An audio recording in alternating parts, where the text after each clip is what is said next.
আমার মা দেখতে কালো, শুধুমাত্র এই কারণেই তার বিয়ে হচ্ছিল না।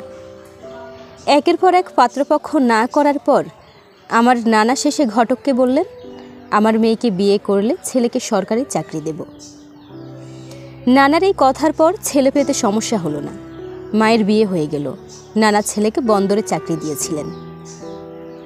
বিয়ের বছরখানেক পর আমার পৃথিবীতে আসার সময় যখন হয়ে এলো, বাবা তখন মাকে বলল, এই সময়টা তুমি বাবার বাড়িতে থাকো, সেখানে তোমার যত্ন ভালো হবে, সন্তান জন্মের পর তোমাকে নিয়ে আসব।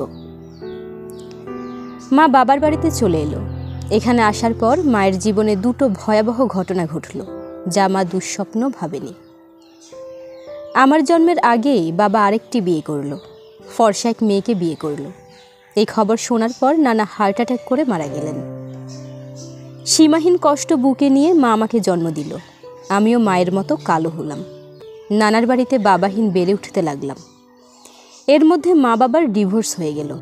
পরপর দুটো আঘাত পেয়ে মা স্তব্ধ হয়ে গিয়েছিল। তারপর থেকে খুব কম কথা বলতো। বেড়ে ওঠার পর থেকে মার সাথে কখনোই বাবার বিষয়ে কথা বলিনি, কেননা মাকে অস্বস্তিতে ফেলতে চাইনি। পড়াশোনা শেষ হবার পর মামারা আমার জন্য পাত্র দেখতে শুরু করলো, কিন্তু কালো হওয়ার দরুন কেউ আমাকে পছন্দ করছিল না। ঠিক মায়ের ক্ষেত্রে যা হয়েছিল তাই।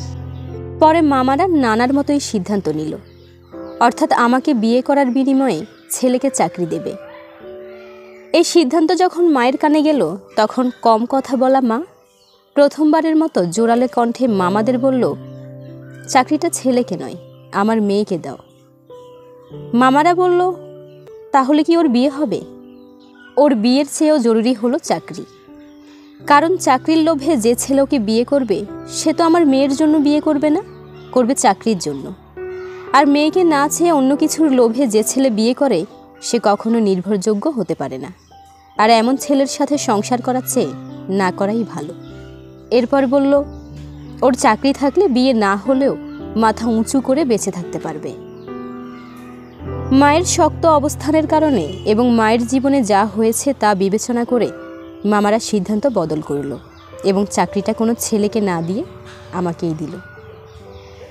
আমার চাকরি হওয়ার সংবাদে মা আনন্দিত হয়েছিল। সেদিন আরেকটা সংবাদ বাড়িতে এসে পৌঁছেছিল। মামাদের কাছ থেকে শুনলাম, বাবা অফিসের এক দুর্ঘটনায় মারা গেছে। বন্দরে ক্রেনের চেইন খুলে কন্টেইনার গিয়ে পড়েছিল বাবার উপর, জায়গাতেই বাবা মারা গেল।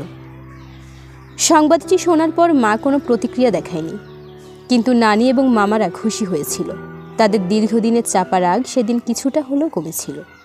আর আমার খুশি নয়, আফসোস হয়েছিল। মা শুনে আমাকে বলল, তোর আফসোস হওয়া স্বাভাবিক, বাবার আদর কখনো পাসনি।